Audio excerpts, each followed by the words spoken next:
Maya Pabeng, Pampanga, magandang gabi, Central Luzon. Ako po yung kayong dalasuyo ay Paulo G. Santos. Areni na rin mga ragula balita ng Aldo. Pamagbawas king clerical administrative works. Kayusan da rin mapila na talaturo. 5K teaching positions binuklat ning DepEd. Ana mabanuang anak melumod king kulkul ning gagawang Memorial Park king balena ning Bacolod. Apat a Pampanga Giant Lanterns players planong magyabe king PBA Rookie Draft 2023. Justin Baltasar alang balak magpasang aplikasyon. 7 top most wanted persons king Central Luzon sa kotining Police Regional Office 3. Disqualification order kay Aurora Vice Governor Gerardo Noveras inilabas na ng COMELEC. At asphalt pavement ning Lasatin flyover aanam pamong bulan manibat anya pong merehabilitate ya makakalbo ne pahuli na ning pamanuran. Maya Pabeng, Pampanga, metong kareng kaayusan, dareng talaturo king makabang panahon ing mabawas kanusana ing karela pong clerical, ang popoy ning hausandang administrative works at aliwa pang non-teaching task king makanitang paralan, migila kanong makapag-focus king pamanuro inya mitas siya po kano ing kalidad na ning edukasyon kaya tipo kaya katamo bangsa. Samantala, pepasyag na naman po ning DepEd na makasadya lang mag-hire ng teaching personnel bang solusyonan ing problemang iti. O ini po yung balita ng Liana Canilaw.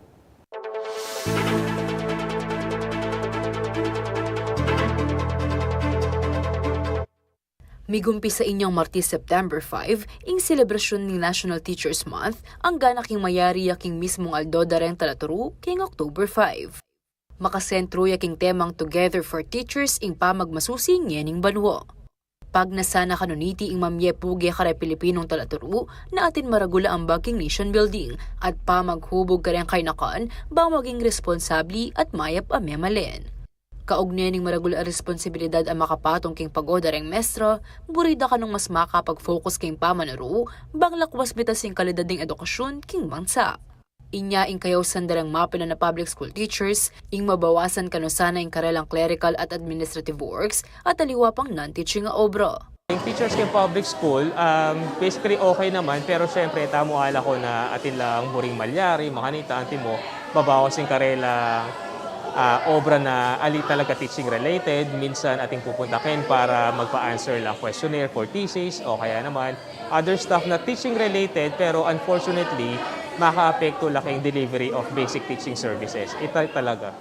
Sana bawasan data clerical work daring teachers base ita talaga or minsan ating activity or ating bisita or antimo yan Teachers Day. I'm hoping na sana mag-relax na lang mo ding teachers since sasabihin na para ka rin teachers, edan nala sana paterakan, edan nala papagkantan, makanita, at saka basically support talaga. Dakala ideas ding teachers pero minsan masasabat, makanita. Or balang mo makatali na pa rin ka ding alwa. Although, personally, kening PHS, atin kaming freedom talaga. Basta sabihan mi kaya kaming master teachers. Kasalukuyan la naman kanong mag-adjust ngeni, pauli ning tatagalan daing meging epekto ning pandemya king edukasyon dari ang anak. In terms of teaching po, no, medyo may adjustment pa rin po no, since galing po tayo sa pandemic. Pero unti-unti nababago po yun. Like in our school po, face-to-face na po kami, fully face-to-face na po. Gradually na aayos na po yung sitwasyon. Nababalik na po sa dati yung kung ano po yung nakasanayan natin before pandemic. Alano man kanong problema king karenong sweldo, inya mo darat ang kanutagan ng impami katagun na maglulaking sarili ng bulsa nang magkulang in budget ang mabibiya karela para king aliwa pang teaching materials. Though may allowance naman po kami ng mga inibigay ng government, may time din po na gumagastos like yung mga material na ganyan. And then if kailangan po talaga no ng sa pagtuturo at hindi po kayang bigay ng school. So willing naman po kami if may budget po na nakalaan para yan. Sa namigit na kanututukan ng gobyerno ikabilang rin public schools, king kabilugan alimuding talaturo. Siguro prioritize, although pinaprioritize naman po yung education, nababaltaan ko rin na malaki yung budget sa education. Yun lang po siguro pag-implement, yung pagbigay pa ng yung pagtutok doon sa realidad, sa realidad ngayon sa edukasyon, yun yung mas tutukan pa sana. Yung kung ano yung talagang sitwasyon, lalo na sa mga public schools. Samantala, king kick-off ceremony ng National Teachers Month inyang September 5 king Bohol, kinilala ng Vice President and DepEd Secretary Sara Duterte ang sakripisyo dareng mestro. Inanunsyo na magbuulang non-teaching personnel positions king DepEd at inaproba na ng Department of Budget and Management o DBM. Inya makasadya na lang mag-hire 3,500 administrative officers, ang pong 1,500 a project development officers. Makipag-coordinate na naman king Government Service Insurance System o GSIS, bang pamaligwan dala ding loan dareng mestro. Hihirit na naman ng DepEd king Civil Service Commission ng pamagtas king teaching overload pay. Teachers are the spark of inspiration in every classroom, the guiding light of countless possibilities and better futures, and the builders of our nation's dreams. Teachers have essentially helped build our country, and teachers will always be there as we move forward with our aspirations to see a stable, secure, peaceful, and strong motherland. Ako, Inkia kayong talasuyo, Liana Canilaw, ating pusong makabalin. Kapilen, aminaduya po ang National Telecommunication Commission sumangit ning merapat po SIM card registration at impamurin pong milulusot scam messages mika post-validation mechanism la po kanong gawan katambal na ning Department of Information and Communication Technology. Bang pasiknan po ining security features dareng registered SIM. O ini po yung balita.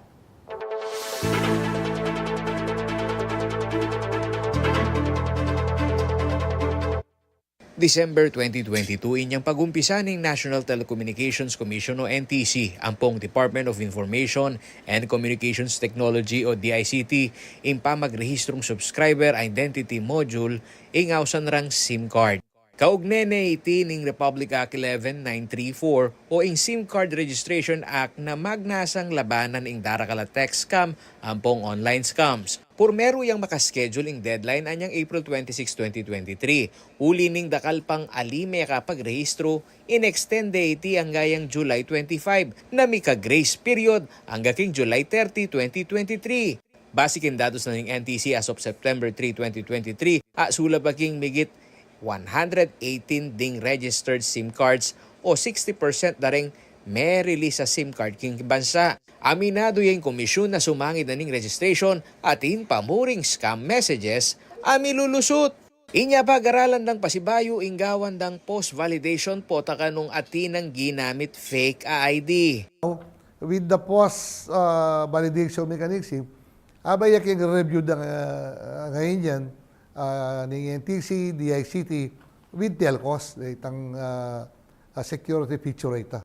Kailangan da pa kanong dita kapanahon bang kanitang mayakwaya ing target nung bakit mika SIM card registration. Infancy stage sa ID, bayo ya pa mo. So, kailangan talaga review ya. At yan imagine, alos bayo yan batas. Lulto no retang dita ka discrepancies or loopholes. At dito rin lalawin tamong yan kasi di kaya katamong scammers advance na kaya katamo yan mag-take advantage na karitang detang weaknesses sa pong loopholes. Anyang yan lulto na rito. So like inapin itang ID verification meto niya kayo double check da. Mika coordination pamurin kanuking pilatan daring ayan siyang mamarap king problema ng text and online scams. Inya mawulagang mi-report lareng number agagamitan king pamagloko. Itang coordination, close coordination with other government agencies. Tuloy-tuloy naman yun At ini from the start, muna this is a multi-interagency. Itang kaya kaming task force kayo different agencies kami. So, ito naman tuloy-tuloy with of course DILG, with of course hindi kaming attached agency kami kay DICT, DOJ, so PNP, so NBI, pwede talang lapitan din. May miyaya naman warning ang NTC kareng magtinda at sasaling bulto-bultong SIM card. Kailangan kanong i-report deti bangela gamit king masanting nga dapat. So, pag ang sali ka, meaning you can just easily buy. Pero po ang paregister men, mangailangan na kang requirements, government issued IDs. So, pero siyempre, nung siguro masyado naman bulto, nung malyari talang magduda. Taglos mo naman nga pilanan ng NTC kareng publiko na alila maniwala kareng mensahe manyaw at personal details, one-time PIN, ampong atin lang apan nyambutan na premyo. Tamong maniwala, kung sabihan ng medyan mo tamong raffle, talaman pekyabayan, o sinabi ra, tatagapan na kaging meto ngayon obrang masanting, nakaman mig-apply. So, too good to be true. Dito po rin mamiktima kaya katamo. So, ignore tala, itala papatulan, at lalo na, itala kiklik detang link da. Kaya BJM de Jesus sa aking kaya talasuyo ay Paulo G. Santos, ating pusong makabalan. At daraing kong opo ima, kerak lang po kareng retailer ning Abias, king lumang palengke kini po syudad ng San Fernando, ing tinaluki kini pong price cap. 41 at 45 pesos balang kilo. Taglos mo naman gano ing monitoring na po ning City Market Operation Division. Banga sigurong atin lang saling murang Abias deng manyali. Pakiramdaman tayo po yung balita ng asikong Jennifer Salenga.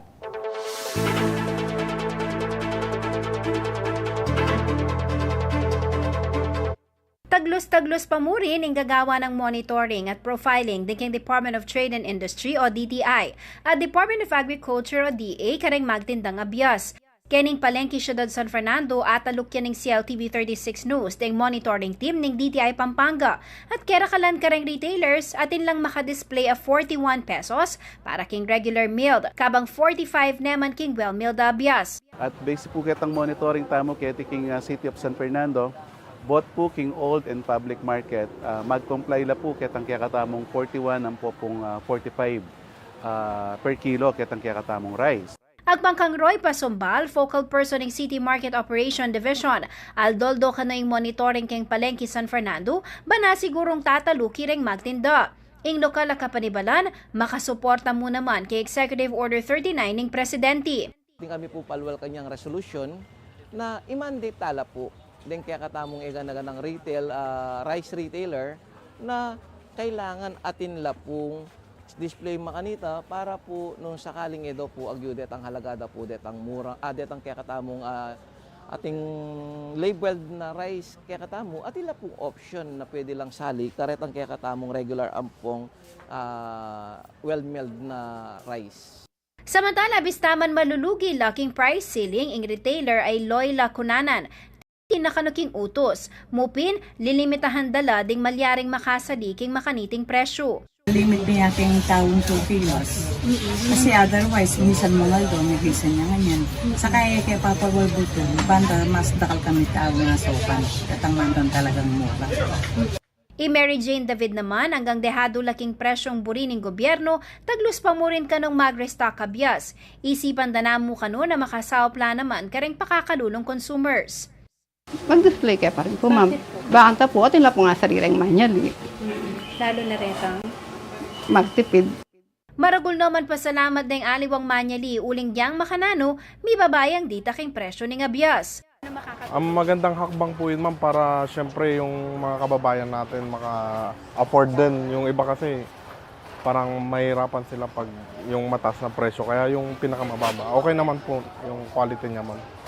Pero tinpamuri na mas pipilinan pa rin ding aliwang variety ng Abias, kaya matas pa yung presyo. Mupin, patingi-tingi mo naman yung karelang sa salwan, depende king magkasya king karelang budget. Bang luya po kasi dyan toyo yang po yung ulam na. Babawasan mo naman po yung tutun niyo. Nang nasa mutana ko ng kabuti. At tatanda na mismong Presidente Ferdinand Marcos Jr. ang sinabing tanggap lang assistance ng retailers, basiking karelang malugi. Makanyan pa man, ala pang malino guidelines pepalwal ang gobyerno di Kilketi. Ini pong kaya katamang price ceiling, temporary measure yamo po ini. Ay po maglambat iti, pero kailangan pong gawan ng gobyerno, bang kanita naman, detang kaya katamong kabalen, na itabuing karelang agyong saluan at tila pong access king market na ning rice. At umasa kayo po na detang mitura namang magtinda at inyarin pong programing gobyerno para karela.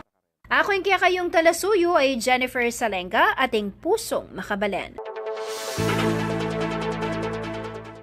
Dakal patutuking kwento, kabalik na ning balen at balita.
May babalik ya po yung balen at balita. Kareni pong ngaliwapang mga ragula balitang binansyo na po ng news team ng CLTV. Eke ngalbugwa, ikang manalbe, eke ngalbug pauli na po ng masikan na uran. Melumo ding metong abanuang anak. Keni po balena ng Bacolod. Anya pong milaba sa bagat nga ng September 1, 2023. Pauli na po nitang makatiwang-wang akulkul para po kingkutkutan na ng mete. Ikwa na po kanong medisgrasya. Anak. O ini po yung balita.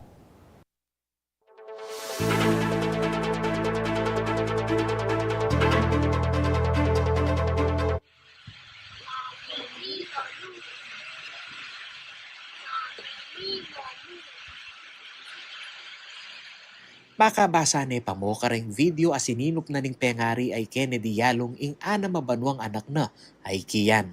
Kaba nga suking burol ng Kian, belik da na ning pengari ing ugali na ning kayang yakabudanak. Abistaman ating kakalikutan, ing lambing na kanu ini, ing tutureng panandaman. Ang kabudak po kaya itang medyo at pong kalikutan.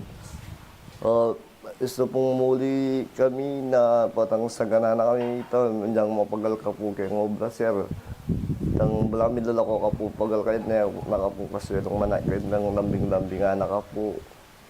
Ang pupungitang kabudak po kayong pamag-aral na po kaya magpursige di mag-aral. Parehas lang makipag-obra ring ni asawang Yalong. Mag-aral ni Manikian at taglo siyang mumuli king bale kaya rin ning klase. Inya mo inyang September 1 kasagsagana ning abagat may suspending klase. Inya king baleya megdaton ikian. Aliman kanulalbog king lugal da king barangay San Isidro Bacolod anya lami kakunuding liyasawa. Mupin pangaras ning gat panapon ikian mawawalane. Minuli ko po ba't nego bro? Kahit po kawali may pupumbat nego bro bandang alas 5. Alay pa po yung anak ko keng bale. Dati po kawali ko tune po keng bale. Kahit po pintalan kayo po yung mana nini, dahil kitang kayo po kitang obra na kutang kayo po yung anak ko. Sabihan na, naman po ka numenta ka rin yung kanakong anak. Kaya niya po nga dahil kayo po yung mana, pantunan niya po yung anak ko, pangutang niya po kayo, tabalo niya po kasi kayo, kaya mo po makiyalong. King pamanintunda king anak, miras lakano king metong ade-develop a memorial place king karelang barangay. Ni bulang lakanuan niyang ikitre ing tsinelas ng Kian, gato-gato ne king danum king kulkul keti. Ikit niyapin po kata mga, ikit depin po kata mga alas 7. Gagato la po rin tsinelas na nini. Hindi po ita pong magobra na nitang mikabandi keto, inaus ne po hindi pa pasapla po para isaka din ka na akong anak. Yung kaya po niyang kay isa ganang kaya po keto, yung nga be ako talang ko po keto. Higit ko na po yung anak ako masyas na po. Apagkabaluan ng CLTV News kang kagawad bensikat ning San Isidro na sampol ya kanung kutkutan ing ana matalampakan na kulkul. Kinapmuya kanung danum ita, pauli na ning pamanuran. Balo yung ating kulkul karon. Ala kaya pong balo kami kasi sabi ra, abalitan ko mo po na sample yata makanita po. Hinul po lang sample. Pauli ning insidenteng iti ing resolusyon na kanuning barangay ing ni kapirming magbanteking gate bang kabud-kabud ating milulub. Siyempre po sabihin niyung kaya kanya yung pong makibandikin kahit nung kailangan niya pong gumamit gwardyano o gate na lang, sarading gate. Sarading todo, wala pong dadalan. King pamamuntaning CLTV News king may sabing memorial place atineng pakabakod iti at atin niya namang gate mupin alang magbante. Kabang ingkulkula pinakbagan na ning anak ame lumod atineng kordon ampong warning sign. Samantala, pakibaluanan ng CLTV News team nung ninuing developer ni Amanwan na memorial place at nung makataluki iti king comprehensive land use plan o zoning ordinance ning Balen. At pangkang mayor di mandato ning Bacolod, alapang may approve a reclassification para king may sabing memorial parking barangay San Isidro. Papaimbestiga ne mo rin kanuning LGU nung ninuing developer at property owner ning memorial place. Yan yung barangay ang Pokemon sa Brazil. Yan yung barangay talaga. Kasi mag-reclassify na pang land there, may public hearing, magkandid lang talaga sa memorial park. So, yun yung barangay talaga, barangay level. any reclassification na kanyang mabisap ng Sangguniang Bayan. Makasadyaya mo naman kanung sumahoping lokal kapanibalan king burial assistance ampong legal assistance nung sakaling pakiadwang da ing hustisya ding miyasawa. Samantala, basiking data ng Philippine Statistics Authority o PSA, kaya bela ring anak kahedad 5 hanggang 9 kareng pekamarakala kaso ning mete uli na ning pangalumod. King pekatauling datos ning PSA, sukano king 3,602. Ding mete, pauli na ning accidental drowning inyang 2021. Ako yung kayong talasuyo ay Paulo G. Santos, ating pusong makabalen. Isinagawa na sa Pampanga ang ikapitong roadshow on capital formation for micro, small, and medium enterprises and startups ng Securities and Exchange Commission o SEC. Dito ipinaliwanag ho mga kaibigan ang kagandahan ng capital market bilang alternatibong pagkukuhanan ng pondong pang-negosyo. Narito po ang balita.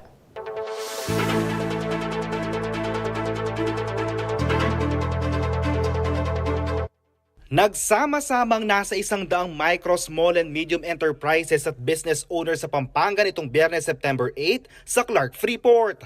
Ito ang 7th leg ng Security and Exchange Commission Roadshow on Capital Formation for micro, small and medium enterprises and startups. Lain ito na mabigyan linaw ang mga oportunidad ng capital market at crowdfunding lalo na sa mga maliliit na negosyante. Malaki umuno magiging tulong nito sa mga MSMEs na nasa 99.5% ng mga businesses sa bansa pagdating sa pinansyal na usapin. We would like to present before the Region 3 businesses that there is an alternative source of funds.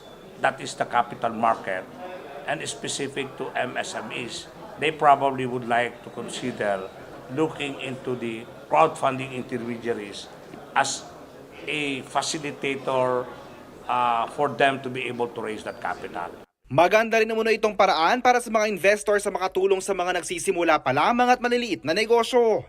And we're encouraging investors, potential investors to put their money in the right business. Kaysa nilalagay nyo ito sa sugal, nilalagay nyo sa scams, we're encouraging people to put your money in the right business.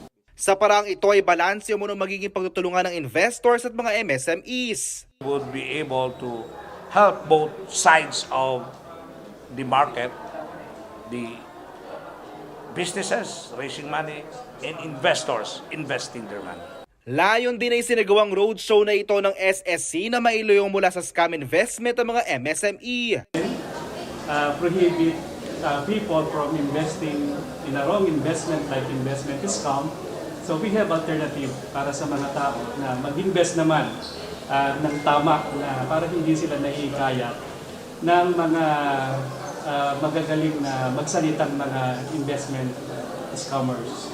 So at least dito sa crowdfunding, sigurado yung tubo at yung kita ng tao. Samantala, asahan naman umuno ang patuloy na information dissemination ng ahensya at maaari naman bisitahin ng kanilang website para sa ibang roadshow sa idulunsad ng komisyon.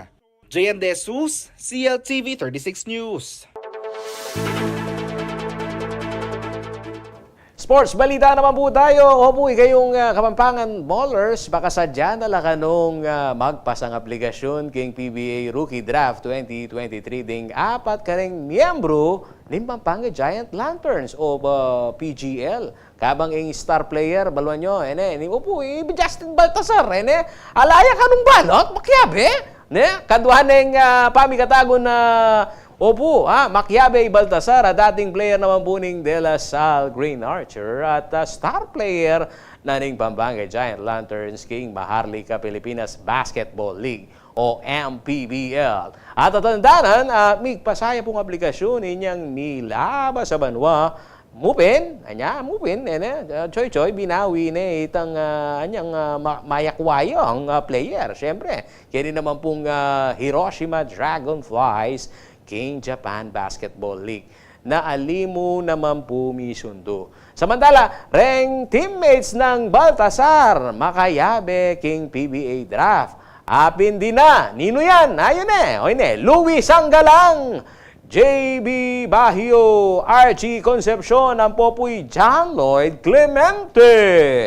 Marapayaing September 17, iting banwa pa magpasang aplikasyon para booking PBA draft nung no karin keti labu manibatan o kukwang ba yung players ding PBA teams.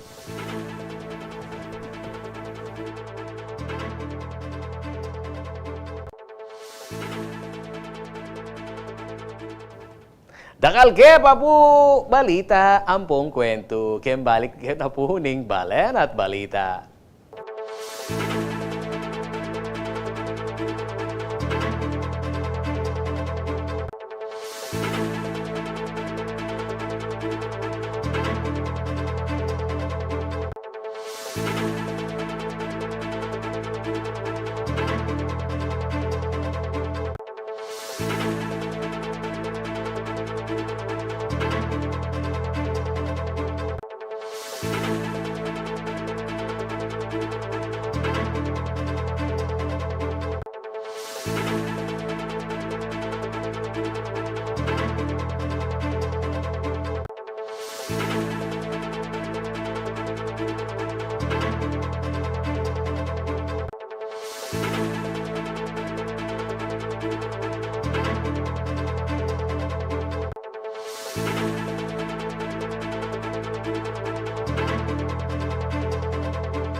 Makabancho kayo pa rin po, Geng Balen at Balita. Hoy nina po rin liwabang mapaling balita. Kalubning Setyembre, pitula po kanong most wanted persons King Central Luzon ing rakapra po ining Police Regional Office 3. Ngayon banwang iti kanu ing asabing metong gareng matagumpe operasyon ning kapulisan kini po rehiyon. Halo kareti ing merakap kareng niya liwang operasyon. No karin yan, Nueva Ecija. May kilala po rening Jericho Saromenes, top regional most wanted person para po king statutory rape. Rolando Fernando, top 6 naman, kabalan. Ini pong municipal most wanted person para po naman kayong kasong theft and robbery. At Romer Tagyam, top 1 naman pong municipal most wanted yan para po kayong grave threat. King Tarlac naman, kabalan, may aresto ya, Rolando Santos. Top 2 naman po kayong regional most wanted person para po kayong 5 counts ng rape, bisexual assault at violation king RA 8353. King Bataan naman, shoutout kareni po tao Bataan, adwala pong most wanted person ding may aresto. Ninula rin, Lolo Ray, Jan Kalasikas. Nilawagya po king Anti-Carnapping Act of 2016 at Emmanuel Bustamante para king parehong violation. Merakap naman po king Makabebe Pampanga, Mario Caballa, top 10 provincial most wanted person para naman po king kasong act of lasciviousness.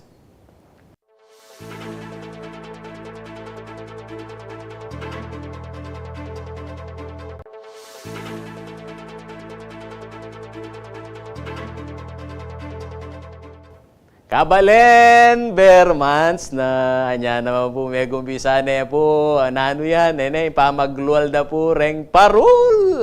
Pagmaragul na po ng syudad San Fernando. No, kare yan. Kaya pong Jose Abad Santos sabi nyo, ini pong jasan mayakit no reng magtindang parul. At talagang asabi tamong tune, tatak, Kapampangan. Ini po yung balita.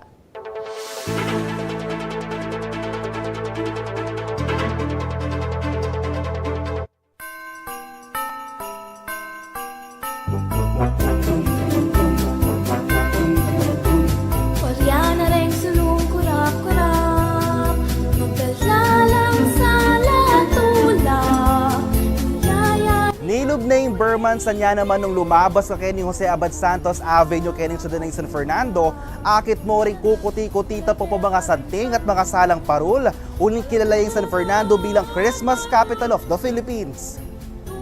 Kilala miyaking kaya kaming pamamasaling 37 anyo sa mga ngawang parul ay Renel Bundalian ng Shiny Star Lanterns. Kwento na, dati ka nung mag-welding bayo yamiras yung industriya na ng parul.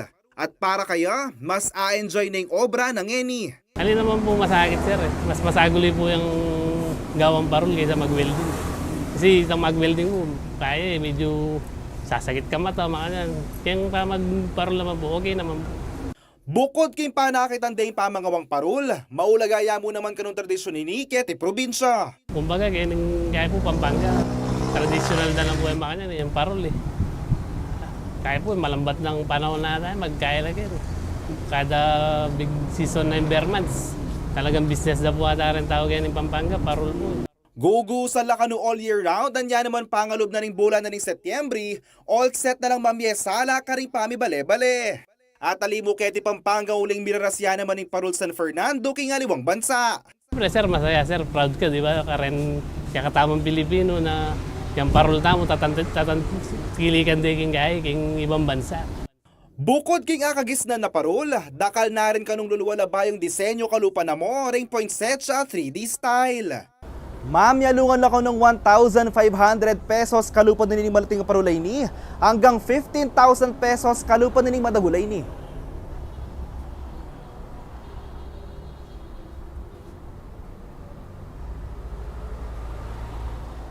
Makasabi na rin kanuing Parol Pampanga, uli nga sa limonore ni gamit ig cellphone ka ring online shopping applications.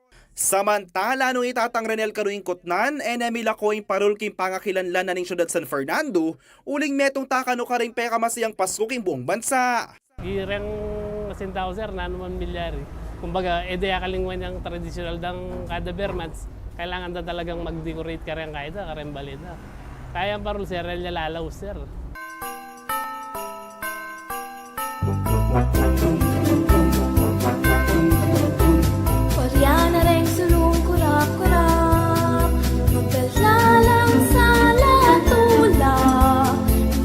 Yako po yung kaya kayong talasuyo i-JM De Jesus, ating pusong makabalen.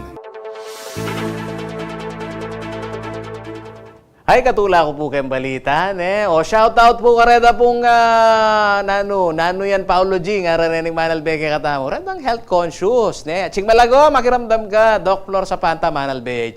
Pag-celebran niya po ngening mumunang Domingo ning Setyembre ing Obesity Prevention Week. Base meeting proclamation number 162 series of 1999. Inya, paganaka na po ng Department of Health o DOH, let's move more, eat right, para king mabulas sa katawan. Agpangpuking DOH, ing pamamangan unhealthy food ang pong alang regular physical activities. Deng manimunang sangganing obesity king bangsa. Malyaring manikuang miyaliwang sakit king sobra timbang o obesity po. Anti mo ang sakit nano yan nga rening manalbe. Puso, sakit po kay puso. Diabetes type 2, sakit po king bato. Abdo, osteoarthritis. Oy, biturang ka naman makanita.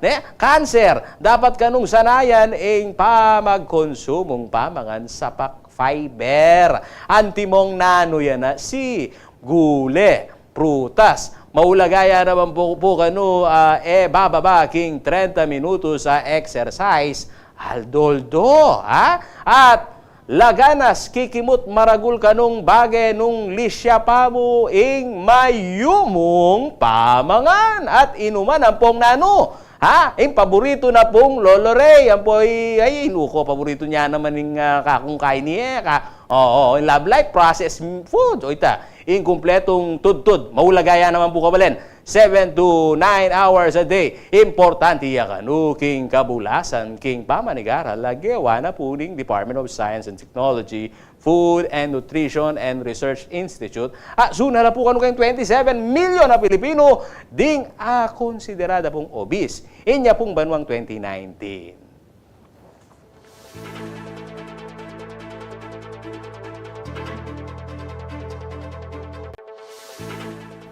Sa iba po mga malalaking balitang Central Luzon, mga kaibigan, naglabas ho ng resolusyon ang COMELEC Anbank kaugnay ho ng isinampang disqualification case laban naman ho kay Aurora Vice Governor Gerardo Noveras. Kaugnay ito ng paggamit umano ng vice-gobernador sa resources ho ng provincial government para ho sa kanyang campaign materials.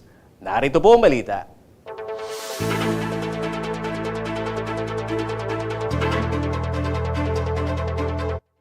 Pagkatapos ng mahigit isang taon, naglabas na ng desisyon ang COMELEC Anbank kaugnay ng isinampang disqualification case laban kay Aurora Governor Gerardo Jerry Noveras.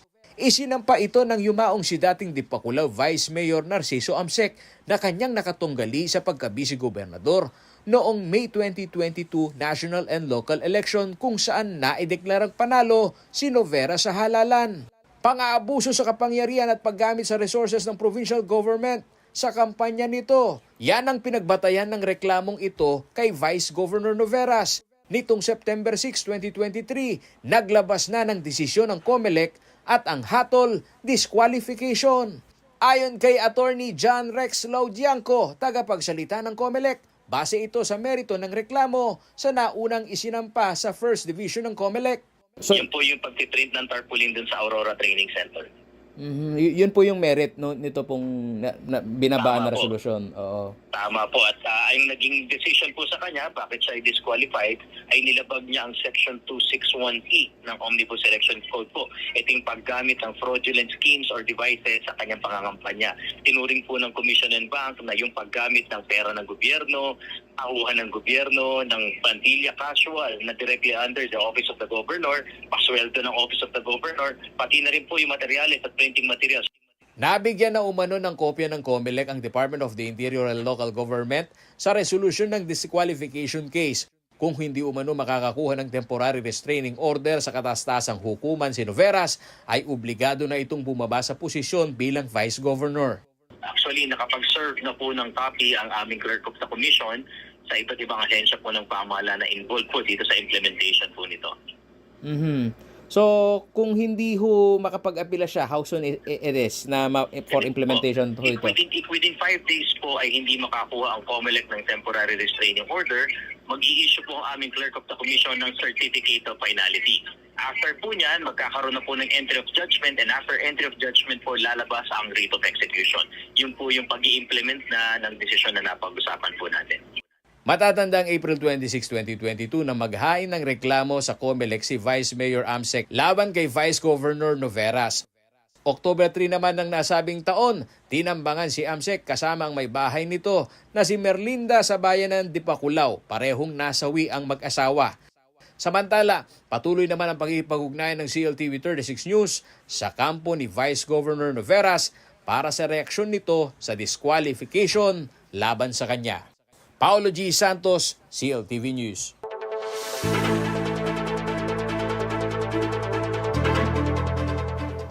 Abinrendeng maragula balita kinalap na po ning katamong news team king Laguna po ning mabilog CLTV 36 News and Current Affairs. Ako po yung kayong talasuyo ay Paulo G. Santos, ating pusong makabalen. Happy weekend po kayo.